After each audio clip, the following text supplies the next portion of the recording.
The champagne glass shattered against the marble floor of the Ritz-Carlton ballroom, and 300 pairs of eyes turned to witness what would become the most expensive insult in Colorado history.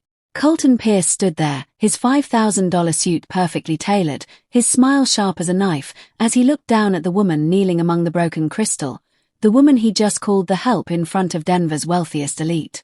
What Colton didn't know: that woman owned the very building he was standing in. And in exactly 48 hours, he would lose everything he'd spent 15 years building. But I'm getting ahead of myself. Let me take you back to where this really started. Because the best stories, they always begin with someone who thought they were untouchable. Before we dive in, if you love stories about karma catching up with the wrong people, hit that like button. And trust me, you'll want to subscribe because what happens next, you won't believe it. Now, let's get into it. 3 months earlier, Octavia Winters was a name nobody important bothered to remember. She cleaned offices in downtown Denver. Started at 11 p.m., finished around 6 a.m. 5 nights a week. Had been doing it for 2 years since moving to Colorado from a small town in Wyoming that you've definitely never heard of. 26 years old. Lived in a studio apartment in Capitol Hill that cost more than it should. Ate ramen 4 nights a week. Saved every dollar she could because she had a plan nobody knew about except her and the lawyer she met with once a month at a coffee shop on Colfax Avenue. The funny thing about invisible people, they see everything. Octavia had been cleaning the executive offices at Pierce and Whitmore Investments since the day she arrived in Denver. She knew which executives stayed late having affairs with their assistants. She knew which ones were running side schemes. She knew where the real money came from and where it actually went. And she knew Colton Pierce was a fraud. Not the illegal kind, he was too smart for that. But the kind who built his empire on other people's ideas, other people's work, other people's backs. He'd take credit for his team's strategies, then fire them before bonus season. He'd promise partnerships to smaller firms, steal their concepts, then bury them in legal fees until they gave up. Colton was 42. Looked 35 because of whatever his dermatologist was doing, and had never heard the word no stick. His father had founded the investment firm. Colton inherited the keys and the kingdom at 27. Since then, he'd tripled the company's worth, mostly by being ruthless and knowing exactly which backs to step on. People whispered about him at charity galas. They smiled to his face and cursed his name in private. But they all wanted him at their parties, their fundraisers, their events. Because in Denver's high society, power mattered more than principle. Have you ever worked somewhere where the boss thought you were furniture? Where they discuss their entire life in front of you like you didn't have ears? That was Octavia's world. And she listened to everything. The night that changed everything was a Tuesday in February. Octavia was buffing the floors outside Colton's private conference room when she heard voices, angry ones. She shouldn't have stopped. Shouldn't have pressed her ear closer to the door. But something in the tone made her pause. You can't do this, Colton. We had an agreement. The voice belonged to Donnell Hutchins, a man Octavia recognized from the visitor logs. He'd been coming to the office every few weeks for the past 6 months. Mid-50s. Always looked worried. Always looked tired. Agreements change, Donnell. Market conditions, you understand. Colton's voice was smooth. Bored, almost. You promised us funding for the community center. The contracts are signed. We've already broken ground. Families are counting on this. Kids who have nowhere safe to go after school. You shook my hand. And I'm shaking it goodbye now. The ROI isn't there. I'm reallocating those funds to the Highlands project. Higher return, better optics. Silence. Long and heavy. Those kids. We'll be fine. People are always fine. They figure it out. You'll figure it out. Now, I have dinner reservations at Garden Grace, so unless you've got something new to say. The door opened. Donnell walked out, his face a mixture of devastation and rage. He didn't even see Octavia standing there with her buffer. He just walked to the elevator and disappeared. Colton appeared in the doorway, checking his Rolex. He glanced at Octavia like she was a plant. Something inanimate. Then he walked past her without a word, his Italian leather shoes clicking against the floor she'd just cleaned. That was the moment. That tiny, forgettable moment when Octavia Winters decided that Colton Pierce needed to fall. Here's something most people don't know about Octavia. She was rich. Not comfortable. Not doing okay. Rich. Her grandfather had been one of the first black landowners in Wyoming back when that meant something dangerous and brave. He'd bought property that everyone said was worthless, land outside Jackson Hole that would never amount to anything. 50 years later, that worthless land was worth $43 million. When he died, he split it between his 3 grandchildren. Octavia got $14 million. And instead of shouting about it, instead of buying cars and houses and announcing herself to the world, she made a different choice. She wanted to understand how power really worked. So she became invisible. Took a fake name, moved to Denver, got a job cleaning offices. Spent 2 years watching, learning, documenting, building a case against the kind of people who thought their money made them invincible. And Colton Pierce. He was about to become her masterclass. The Autumn Gala was the biggest event on Denver's social calendar. Held every October at the Ritz-Carlton, it raised money for children's hospitals, arts programs, and educational initiatives. Tickets started at $5,000. The guest list read like a Forbes feature on Colorado's wealthiest. Colton Pierce never missed it. This year, he'd bought an entire table, 10 seats for $50,000. Tax deductible, of course. He'd invited his executive team, 2 city council members he was courting for a development deal, and Sloan Merrick, a stunning redhead who ran a boutique marketing firm and had been warming his bed for the past 3 months. Octavia wasn't supposed to be there. But 6 weeks earlier, she'd bought a ticket under her real name. Wore a dress that cost more than most people's monthly rent. Midnight blue, designer, unforgettable. Had her hair done at a salon in Cherry Creek. Looked like she belonged. Because she did. When she walked into that ballroom, she was no longer the invisible cleaning woman. She was Octavia Winters, heir to a Wyoming fortune, investor in 3 successful Denver startups, and the owner, through a shell company, of the very building Colton Pierce thought he was renting office space in. Nobody recognized her. Why would they? Rich people never look at the help. The moment happened at 9:47 p.m. Octavia was standing near the bar, talking with Renata Voss, a city council member who'd been surprisingly easy to befriend over coffee meetings in the past month. They were laughing about something, some story about Renata's teenage son, when Colton appeared, slightly drunk, definitely overconfident. He didn't recognize Octavia. "Excuse me," he said, cutting into their conversation without apology. "I need to borrow council member Voss for a moment. Business." Renata gave Octavia an apologetic look, but Colton was already steering her away. As they walked past, Colton's elbow bumped Octavia's arm. Her champagne glass slipped, tumbled, and shattered against the marble floor in a sound that cut through the music and chatter. The room didn't go silent, not completely, but enough people turned to look. Colton stopped. Looked down at the broken glass. Looked at Octavia. And then he smiled. "Careful," he said, loud enough for the nearby tables to hear. "That's expensive crystal. Maybe cleaning it up is more your speed than drinking from it, huh?" A few people laughed. Uncomfortable, uncertain laughter. The kind that happens when someone crosses a line but nobody wants to call it out. Octavia stood there, shards of glass near her heels, her face perfectly calm. "Excuse me," she said quietly. Colton leaned in slightly, his voice dripping with condescension. "I mean, I've seen you before. You work in my building, right? Janitorial staff. No shame in honest work, but maybe stick to the break room champagne." He winked. Actually winked. Renata's face went pale. A few other guests shifted uncomfortably.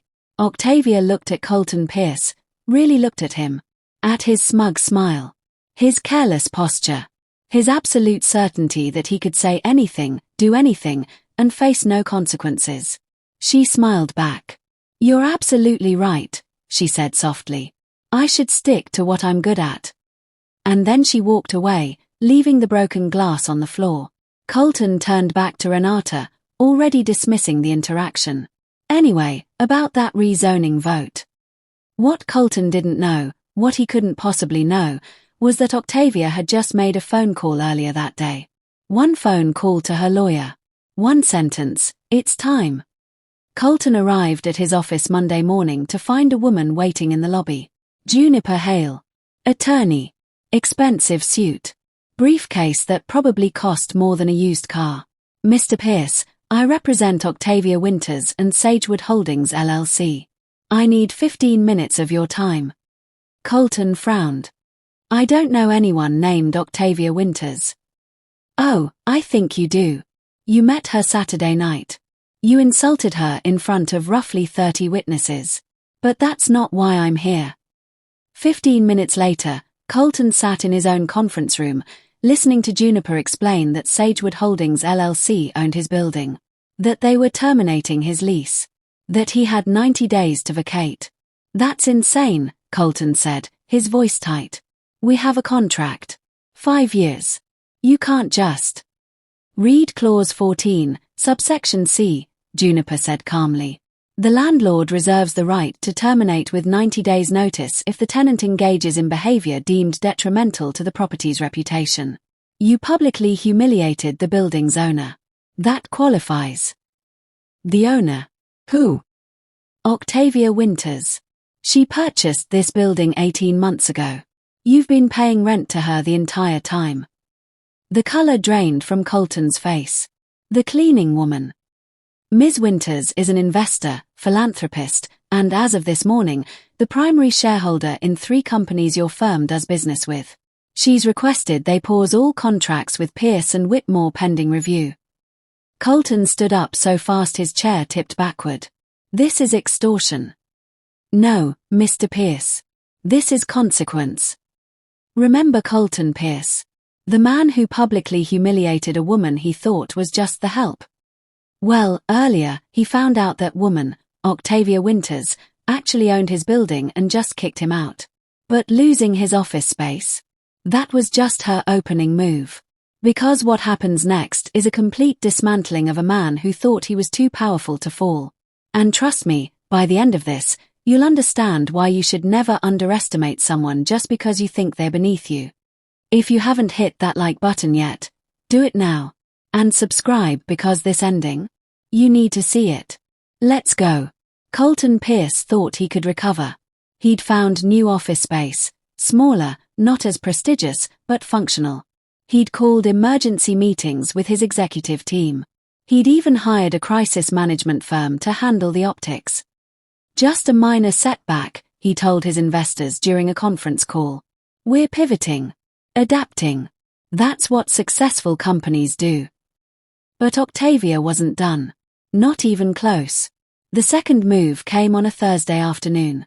Bryn Castell, Colton's director of client relations, walked into his temporary office with a tablet and a face full of worry. "We have a problem," she said. "Define problem." Harlow Industries just pulled their portfolio. 12 million in managed assets. Gone.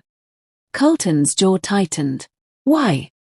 "They said they're exploring other options. But I made some calls." Bryn hesitated. "Octavia Winters sits on their advisory board. Has for 8 months. Colton felt his stomach drop. What else? Everett and Klein just sent termination paperwork. So did Ridgeline Capital. And Greystone Equity. That's 41 million in assets, Colton. In one day. The room felt smaller suddenly. "She's systematically dismantling us," Colton whispered. Bryn nodded. "And from what I can tell, she's just getting started." Here's what most people don't understand about revenge. The best kind isn't loud. It's not dramatic confrontations or public scandals. The best revenge is surgical. Precise. Invisible until it's too late. Octavia had spent 2 years learning Colton's business inside and out. She knew which clients were loyal and which were one bad quarter away from leaving. She knew which partnerships were solid and which were held together by ego and handshake deals. And she knew exactly where to apply pressure. Over the next 3 weeks, 6 more clients left Pierce and Whitmore. 2 senior executives quit, poached by competitor firms that, surprise surprise, had recently received anonymous tips about their availability. Colton's company didn't collapse overnight. It bled out slowly, painfully, and through it all, Octavia never made a single public statement. Never gloated. Never even acknowledged what she was doing. She just moved pieces on a board Colton didn't know existed. But here's where the story gets interesting. Because Colton Pierce, for all his faults, wasn't stupid. By mid-November, he'd figured out what was happening. And instead of accepting defeat, he decided to fight back. He hired a private investigator named Cus Drummond, former FBI, expensive, very good at finding dirt. "I want everything on Octavia Winters," Colton told him. "Where her money came from. Business deals. Personal life. I don't care how you get it. Find something I can use." Cus spent 3 weeks digging. What he found surprised both of them. Octavia Winters had a brother, Thorne Winters, 31 years old, living in Cheyenne, Wyoming. And according to property records, bankruptcy filings, and court documents, he was drowning in debt. Gambling addiction. Bad investments. Worse friends. He owed money to people who didn't accept payment plans. And here's the thing about family. Even when you're rich, even when you've built walls around yourself, there's always someone who can get through. Colton made a phone call. The meeting happened at a dive bar outside Castle Rock, far enough from Denver that nobody would recognize either of them. Thorne Winters looked exactly like what he was, a man who'd made every wrong choice and was running out of time to fix it. Colton slid an envelope across the sticky table. $50,000, he said. "Cash. Yours. Today." Thorne stared at the envelope like it might bite him. "What do you want?" "Information. Your sister is costing me millions. I need leverage. Something personal. Something that would make her back off." Thorne laughed bitterly. "You don't know Octavia. She doesn't back off. Everyone has pressure points. Not her. Then take the money and tell me something useful, or get out." Thorne was quiet for a long moment. You could see the war happening behind his eyes. Loyalty versus desperation. Family versus survival. He took the envelope. "There's one thing," he said slowly. "Something that happened when we were kids. Something she spent her whole life trying to forget." Colton leaned forward. And Thorne told him. When Octavia was 9 years old, her parents died in a car accident on a winter road outside Laramie. Black ice. Wrong place, wrong time. The kind of tragedy that doesn't ask permission. She and Thorne went to live with their grandfather, the same grandfather who would later leave them millions. But back then, he was just a grieving old man trying to raise 2 traumatized kids. Octavia dealt with the loss by becoming perfect. Straight as. Never in trouble. Smile in place. Walls up. Thorne dealt with it by falling apart. And one night when she was 14 and he was 19, Thorne stole $12,000 from their grandfather's safe. He'd gotten involved with some people, owed money, made promises he couldn't keep. Their grandfather found out. He sat them both down and gave Thorne a choice: pay it back, go to the police, or leave and never come back. Thorne chose to leave. Octavia begged him to stay. Promised she'd help him fix it. But he left anyway. Disappeared for 3 years. When he finally came back, things were different. Colder. Octavia had learned not to trust him. Not to need anyone. It was the defining break of her life. And now, 20 years later, her brother was selling her trauma for $50,000. Colton sat in his new office, staring at the information Thorne had given him. It wasn't much. No criminal activity. No scandal. Just a painful family story. But Colton was good at weaponizing pain. He crafted an email. Sent it from an anonymous account to a dozen prominent Denver journalists and bloggers. The subject line: "The real Octavia Winters, trauma, tragedy, and the family she's hiding." The story wasn't false. That was the worst part. It was all true, just framed to make her look unstable, wounded, possibly unfit to manage the kind of wealth and power she wielded. Can a woman who cut ties with her own brother be trusted with investor money? Sources say Octavia Winter's ruthless business tactics mirror a childhood marked by loss and abandonment. It was ugly, personal, designed to humiliate. The story went live on a gossip blog Thursday morning.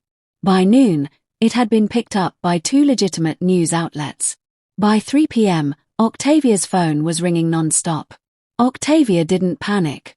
She called Juniper, her lawyer.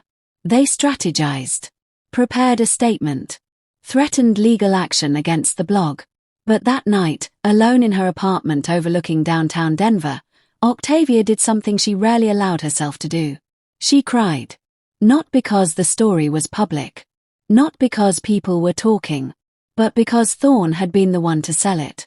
Her brother, the person she'd protected, bailed out, forgiven over and over. And he'd chosen $50,000 over her. The next morning, Octavia walked into Colton's temporary office unannounced. His assistant tried to stop her. You can't just. Watch me. She pushed open the door. Colton looked up from his desk, surprised but not scared. He smiled. Ms. Winters. To what do I owe the? You made a mistake, Octavia said quietly. Did I? You thought hurting me would make me stop. You thought going after my family would break me. Colton leaned back in his chair, hands behind his head. Did it? Octavia stepped closer. No, Colton. It reminded me why I'm doing this. You've spent your whole life taking from people who couldn't fight back, crushing anyone who got in your way, and you thought you were untouchable. She placed a folder on his desk. What's this? Your father's files. The ones he kept hidden. The deals he made that you've been coasting on for 15 years. The shortcuts. The bribes. The partnerships built on lies. Colton's smile faded. I've had these for months, Octavia continued. I was going to keep dismantling you quietly. Let you fade into nothing. But you wanted to make this personal. So now it's personal. She opened the folder. Inside were copies of documents, emails, transaction records, all showing that Pierce and Whitmore's early success was built on deals that skirted legality. None of this is actionable, Colton said, but his voice wasn't as steady anymore. Maybe not legally, but reputationally. Colton, you're done. I'm sending this to every investor, every client, every journalist in Colorado. By Monday, your name will be mud. You can't. I already did. The emails go out in 1 hour. Silence. Colton stared at her, and for the first time, Octavia saw something she'd never seen in him before. Fear. Why? He whispered. Why go this far? Octavia thought about Donnell Hutchins and the community center that never got built. About all the people Colton had stepped on. About the cleaning woman he didn't even see as human. Because someone had to, she said simply. And then she walked out. Colton Pierce's company collapsed within 6 weeks. Investors pulled out. Clients fled. The story about his father's shady dealings made headlines. 2 former employees came forward with lawsuits. By January, Pierce and Whitmore Investments was dissolved. Colton sold his penthouse, his cars, his art collection. Moved to Arizona to work for a friend's smaller firm in a non-executive role. He wasn't destroyed. But he was humbled. And sometimes, that's enough. Octavia used part of her money to fund the community center Donnell Hutchins had been trying to build. It opened in March. Served 300 kids in its first month. She never spoke publicly about Colton. Never gloated. Never gave interviews about taking down a corrupt businessman. She just moved forward. As for Thorne, Octavia didn't cut him off. But she didn't trust him either. She paid off his debts one last time with a single condition: he get help. Real help. He's in rehab now in Montana. They don't talk much. But he sends her letters sometimes. She doesn't always read them. But she keeps them. Because that's the thing about family. It's complicated. Messy. Painful. But it's also the thing that shapes you. Here's what I want you to take from this story. Never assume someone is powerless just because they're quiet. Just because they're invisible. The person you dismiss today might be the one holding your future tomorrow. Colton Pierce learned that the hard way. And Octavia Winters. She proved that the best revenge isn't loud. It's patient, precise, and absolutely devastating. So what do you think? Did Octavia go too far, or did Colton get exactly what he deserved? Drop your thoughts in the comments. And if you loved this story, smash that like button and subscribe because I've got more stories like this coming your way. Thanks for watching. See you in the next one. END.